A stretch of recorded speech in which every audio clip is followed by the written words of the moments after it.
வணக்கம், இது நிலா கிச்சன். இன்றைக்கி நாம் ஒரு இன்ட்ரெஸ்டிங்கான ரெசிபி தான் பார்க்க போகிறோம். கேரளா ஸ்பெஷல் நெய்யப்பம். இந்த நெய்யப்பம் நம்ம சாப்பிட்றதுக்கு ரொம்ப நல்லாயிருக்கும். கருப்பட்டியில் பண்ணுறதுனால வாசம் நல்லாயிருக்கும். அதோட எள், தேங்காய் எல்லாம் நெய்யிலே வறுத்து நம்ம சேர்க்குறோம். அதனால் சாப்பிட்றதுக்கு இன்னும் ரொம்ப நல்லாயிருக்கும். இப்போ ஸ்டார்ட் பண்ணலாமா? 1 கப் பச்சரிசியை நல்லா கழுகிட்டு ஒரு 3லேருந்து 4 மணி நேரம் ஊற வச்சு தண்ணியை வடித்து வச்சுருக்கு. இதை மிக்சி ஜாரில் மாற்றி திக்காக ஆட்டி எடுத்துருவோம்.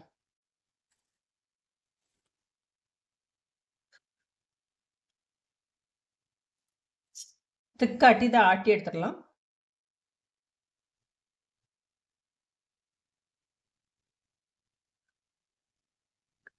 இது போல் நல்லா திக்காட்டு ஆட்டி எடுத்துருங்க. நான் இன்னைக்கு கருப்பட்டி அதில் தான் பண்ண போகிறேன். 1 கப் அரிசிக்கு 1 கப் அளவுக்கு கருப்பட்டி. ஈக்குவல் அமௌண்ட் போட்டிங்கன்னா நல்ல இனிப்பு நல்லாயிருக்கும். இதை கொஞ்சம் உடச்சி போட்டு பாகாட்டு எடுத்துரும். பாகுன்னா ரொம்ப பதம் அப்படிலாம் கிடையாது. இது கரையணும், ஜஸ்ட்டு கரையணும். கொஞ்சமாக தண்ணி விட்டு எடுங்க. மாவு ஏற்கனவே நமக்கு ஆட்டுன ஈரமாவு, பொடி பண்ணலை, மிக்சியில் ஆட்டி வச்சுருக்குறோம். அதனால மினிமம் மட்டும் தண்ணி விட்டு இதை கரைச்சி எடுத்துடலாம். உடச்சி போட்டால் சீக்கிரம் கரைஞ்சிரும்.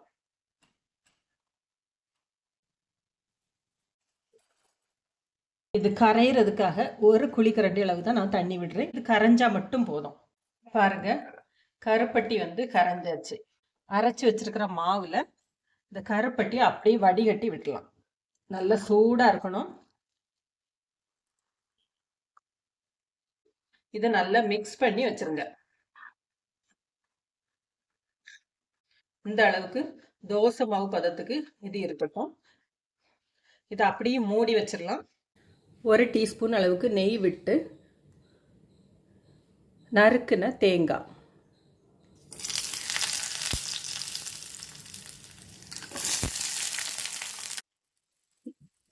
கொஞ்சம் வறுபடட்டும். இந்த நெய்யில் வறுத்த தேங்காய் அந்த அப்பத்தோட சாப்பிடத்துல ரொம்ப நல்லா இருக்கும். கடிக்கச்சில் தேங்காய் ஓரளவுக்கு கலர் சேஞ்ச் ஆக ஆரம்பிச்சாச்சு. கொஞ்சமாக ஏலக்காய் தூள், 1 டீஸ்பூன் அளவுக்கு கருப்பு எள்ளு. ஸ்டவ் ஆஃப் பண்ணிடலாம்.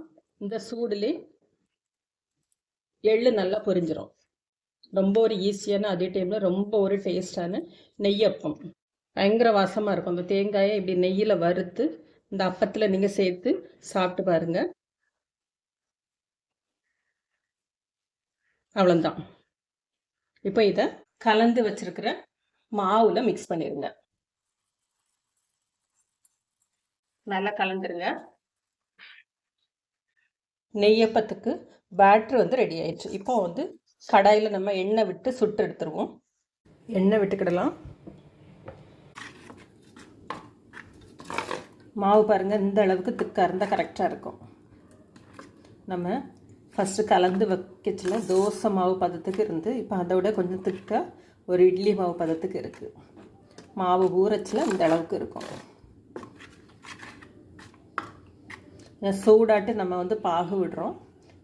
அப்புறம் எள்ளு, தேங்காய் எல்லாம் போட்டோடனே இந்த அளவுக்கு இதுதான் கரெக்ட் பதம். இப்படி தூக்கி விட்டு அப்படியே கட்டாகி விடணும். கடாயில் எண்ணெய் வச்சாச்சு. எண்ணெய் சூடாகட்டும். 1 கரண்டி மாவு எடுத்து அப்படி விட்டுருங்க. நான் இன்னைக்கு கருப்பட்டியில் பண்ணியிருக்கிறேன். நீங்கள் வெல்லத்தில் பண்ணுறதா இருந்தால் வெல்லத்தில் பண்ணிக்கலாம்.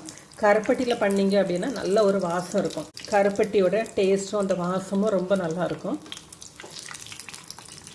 ஒரு பக்கம் வெந்த உடனே இன்னொரு பக்கம் மாற்றி போடுங்க. நல்லா புஸ் புஸ்னி வரும். ரொம்ப ஒரு டேஸ்டான கருப்பட்டி நெய்யப்பம் ரெடி ஆயிரும். மாற்றி போட்டு 2 பக்கமும் வெந்த உடனே எடுத்துடலாம். சலசலப்பு நல்லா அடங்கிட்டு பாருங்கள். நம்ம போடச்சில் எப்படி இருந்து இப்போ எப்படி இருக்குன்னு.